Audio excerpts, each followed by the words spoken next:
Gusto ko na sabihin sa'yo, Cleo. Ako ang nauna, pero ikaw ang nagwagi.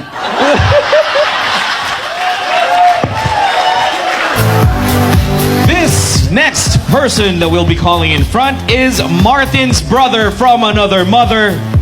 Kala mo laging seryoso, pero pag nakilala mo, loko-loko pala. Very dependable, trustworthy, and loyal. Pinaka-maaasahan mo sa chismis. Tawagin natin siyang Iron Man. Please welcome our best man, Mr. Ken Yao. Ken!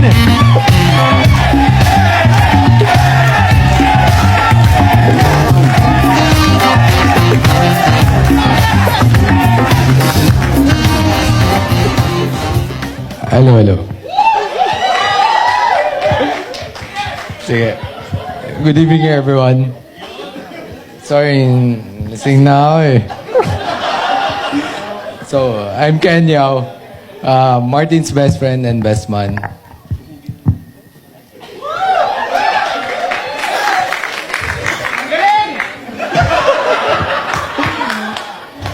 Tangina, English kasi. So, si Martin, kahit sa anong bagay, maasahan mo yan. Sobrang mapagkakatiwalaan sa kahit anong bagay. Sa lahat na naging problema ko sa buhay, nandyan siya para sa akin. Minsan, sa sobrang close namin, naging parang mali na eh. Last time, parang college pa lang kami nun. College pa lang kami, nanood kami ng movie na Tagalog, na romantic movie. Kaming dalawa lang. Love story, kaming dalawa lang. Pinagtitinginan kami ng ibang tao. Parang bakla ba ako? Wala na sa script yun. Fast forward to January 2020, pandemic nun. May nakilala si Martin sa Facebook. Inad niya sa Facebook na pinakilala ng office mate namin. Sabi ko, sino na naman yung bibigtamain mo? Yung pala si Cleo. Anyway, kinikilig siya pag kinikwento sa amin ng wife ko, saan ba yun? Si Chris. Putangina, yari ako mamaya. Sabi niya, may hindi kwento yung pari kanina eh.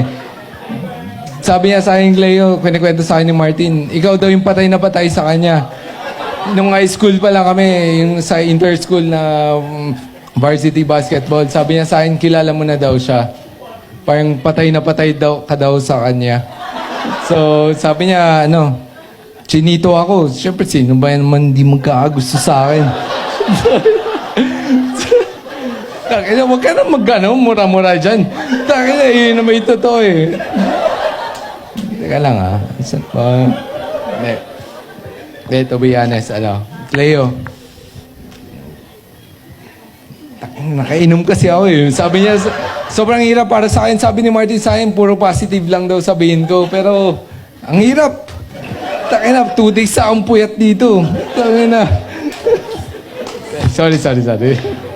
Hindi, sabi niya Guys, pagpasensyahan nyo na po yung mensahe niya. On sale po kasi, kaya murang-mura.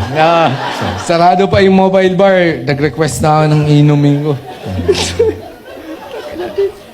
So, I've been with my wife for 14 years na. So, I'm lucky to have Martin na kaibigan ko. 19 years old, nagka-baby na kami ng wife ko.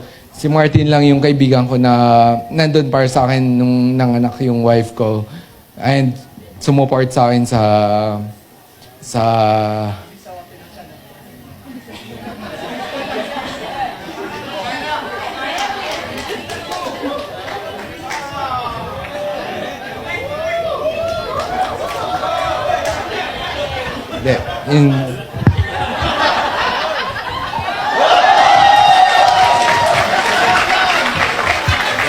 si Martin lang talaga yung sumuport sa akin ng sorry. Yung time na, syempre, bata, tapos nagka-baby na maaga. Alam nung wife ko, si Chris, na Si Martin, kung may nakapanood man ng rewind dito, alam ko love story yun, pero kay Martin, kahit hindi kami magjowa,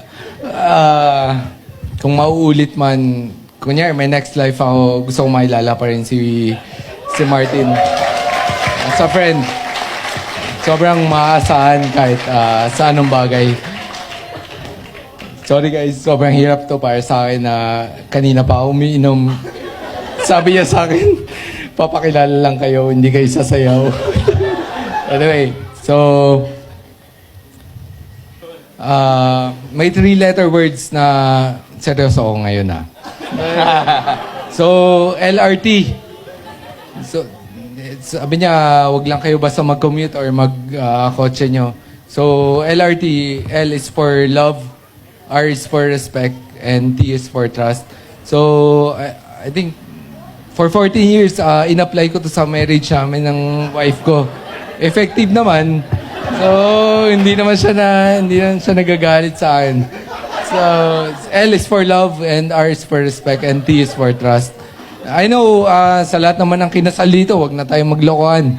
Nag-aaway-away rin naman kayo. So, ako, yung ginagawa ko lang, pag nag-aaway kami, timing lang ako. Kasi yung babae, hindi yan matahimik eh. So, sa reaction, kahit yung year 2000, binabalik nila eh. So, yung ex ko na hindi ko nakakilala, binabalik pa. Joke lang.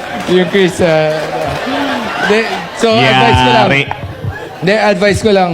Sorry. Overtime na yata ako. Hindi, okay lang.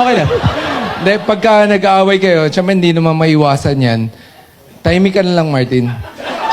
Hindi, trust me, kinabukasan, mag-asawa pa rin naman kayo. Kasi pag galit kayo, parehas, dun lumalabas yung mga masasakit na salita eh. So, for me, hayaan mo na lang siya i-let out kung ano man problema. Hirap magsinungaling So, hayaan mo lang siya. So, kinabukasan, kahit anong mangyayari, mag-asawa pa rin kayo. So, Martin, mahal na mahal kita bilang kaibigan. Bilang kaibigan. So, sobrang swerte ako na nagkaroon ako ng kaibigan na katulad ni Martin. Dahil sa pagpapalaki ni Tita Milet, and of course, gusto ko na sabihin sa'yo, Cleo, ako ang nauna, pero ikaw ang nagwagi. Pwede na ba ako i-cheer?